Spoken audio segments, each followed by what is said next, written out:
Hey everybody, welcome to our Mother's Day edition of After the Sermon. It's a great Mother's Day at our church.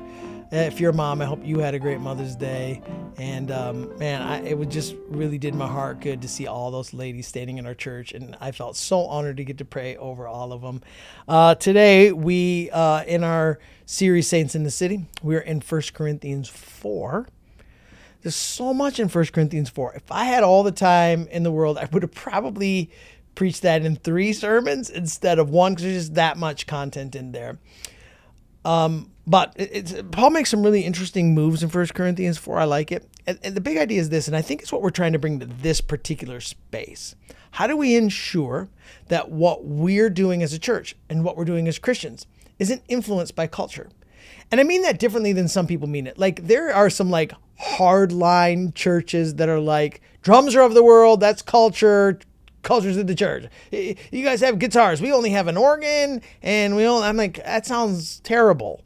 God bless you. That's not what I mean. I don't dress like they dressed in the 1800s. I mean, if you run that whole thing down, it's so ridiculous. I just dress like a person dresses today. We have instruments people play today. That's not what we mean by culture. It's thinking. It's thinking like the world instead of thinking like Christ has called us to think. And this is the big problem Paul's addressing at the church in Corinth. The stature of this city, wealthy people with authority and influence, using their spiritual gifts to advantage themselves. They become self-righteous, and it's really infected the church and the leadership in the church. So Paul's writing about it. And he starts off by saying, I love these 2 things. I'm a servant and I'm a steward. 2 great questions to ask yourself right now. How am I a servant of Jesus? How do I serve the Lord? Where do I do a thing that's sacrificial, off of my agenda? The word he uses here in the Greek is the only time he uses the word. It means like an under rower. Where am I following Christ's direction, and where am I trying to set my own pace and my own speed without seeking the Lord? I'm a servant. And how does that look like in serving other people? Also, I'm a steward. I hope you're stewarding well the gospel, but I also hope you're stewarding well all that's been entrusted to you. Your time, stewarding that well for the kingdom. Your talent, the gifts that Christ is giving to you, stewarding that well for the kingdom. Your treasure, all the finances you have. The Bible says everything we have comes from the Lord. I know you've worked hard to earn it, but it comes from the Lord, and we honor God with it. And our testimony, like how much are we stewarding the amount of time we tell the people about Jesus? And so I think thinking about those 2 things, thinking like, allow that to be part of who you say you are. Paul's like, I'm a servant and a steward. Allow that to be a thing you can say of yourself. I'm a servant and of Christ, and I'm a steward for Christ. I'm stewarding everything entrusted to me. One of the notes that comes out of this text is that the church in Corinth forgot about the grace of God, and they let pride take over. This is a sin that I believe every single believer, you included, me included, has to be on alert for. We can't allow pride to creep into our life, particularly spiritual pride. Like I've found so many victories in the Lord. I know so many Bible verses. I know so much. I've done so much that we begin to be prideful people. I want us to always have this mindset, therefore, but by the grace of God, go I. We should live under the grace of God. We should walk as grace-filled people. We are not getting right now what we deserve. God's not treating us the way we deserve to be treated. He's pouring his grace out upon us, his unmerited favor, his love, his forgiveness. And we should be walking in that. This is a big thing the church in Corinth forgot. They forgot that they were saved by grace, and they were falling again into works, and they were falling again into this self-righteousness. I can tell you how much God hates self-righteousness. He hates it. Your righteousness is as filthy rags. This self-righteousness is a sign that we don't need God. Self-righteousness is a sign that we forgot about grace. And so we have to be so careful. Then there's this section here. It's kind of confusing when you first read 1 Corinthians 4. When he starts in verse 8, already you're kings. Already you have everything you want. Already you're rich. Why don't you share it with us? Why don't we get to reign with you? It's just being sarcastic. By the way, and I said it in the service today, I do like sarcasm. And I do offend a lot of people with my sarcasm, and I feel bad about it. So I have to be careful about it. But Paul's using it in a wonderful way. Paul's using it in a way to go, look, I'm trying to get your attention. Are you offended by it? It's okay. By the way, can we all just stop being so easily offended by everything? Just stop being so easily offended. I know I'm getting off track, but too many easily offended people. Lord, help us all. We're not that important. We're not that special. It's okay. He uses sarcasm to go after them here. And then this little section he gets into is so powerful and I think so convicting. When he sets up the apostles, our life is a spectacle. It's people jeer at us. It's for their amusement. We're weak. We're homeless. We don't have adequate clothing. We're hungry. We're thirsty. We're considered of disrepute. We're fools for Christ. I mean, to me, that's the line. We're fools for Christ. We have to check ourselves when it comes to what we think is wise. And I believe that our unwillingness to be fools for Christ is what keeps us from actively following Jesus and living out our faith. Because I'm so worried about what people will think of me. What people will think of me. That is the thing that comes up in the Christian life so much. We want people to think that we're put together. We want to be accepted. If you're a Christian, you're just not going to be accepted in every environment.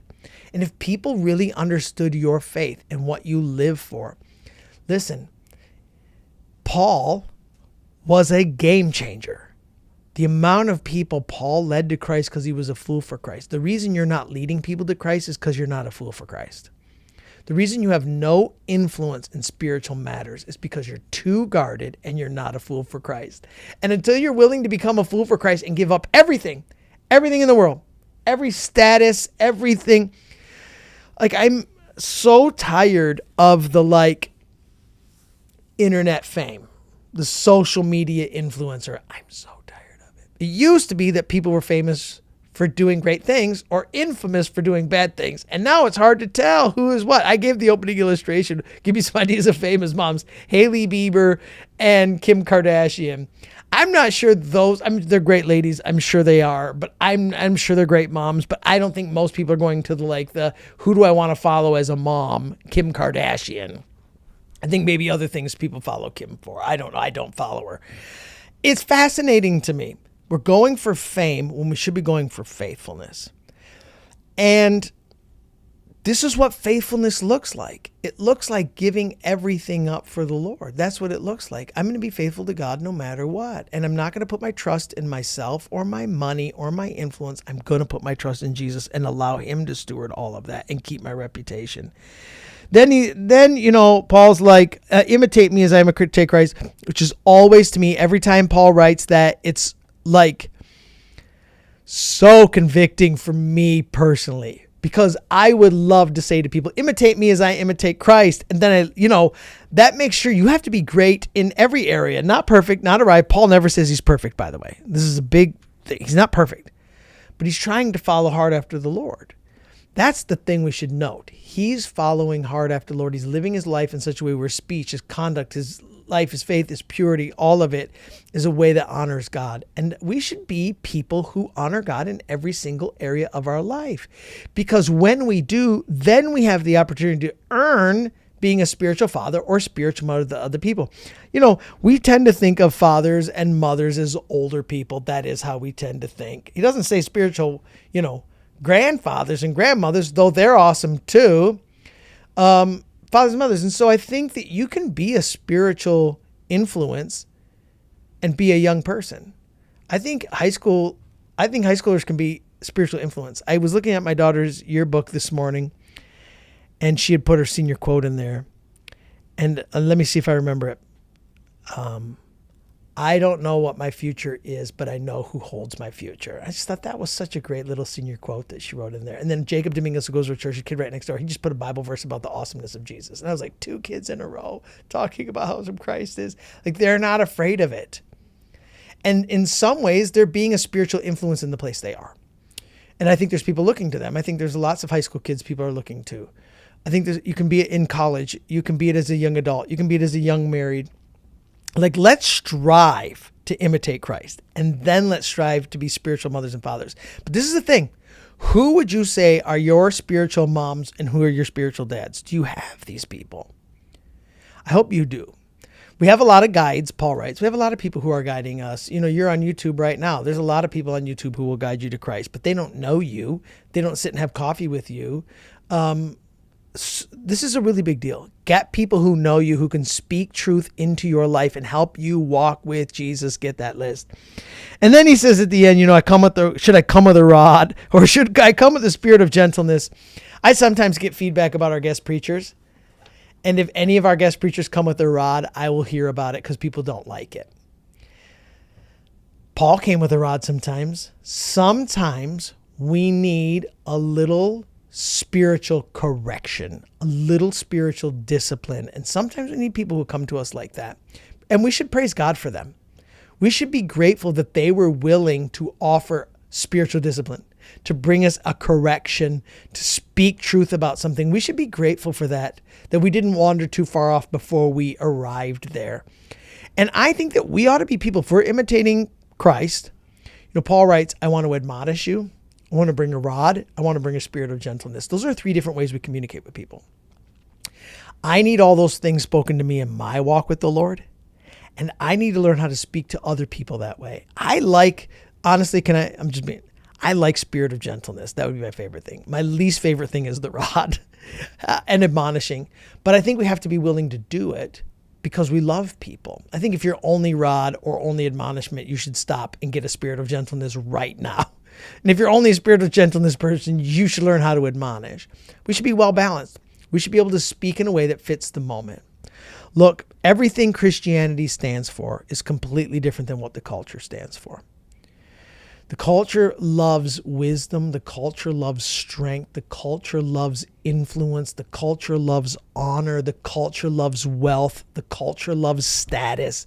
Paul's saying in Christianity, none of that is anything. It's about spending yourself for Jesus, becoming a fool for Christ. So here's a great question to ask yourself. Where have I allowed worldly thinking to infect my life with Christ? How I view myself, how I view the world around me, how I allow other people to view me. And let's go be fools for Christ, everybody. Have a great week.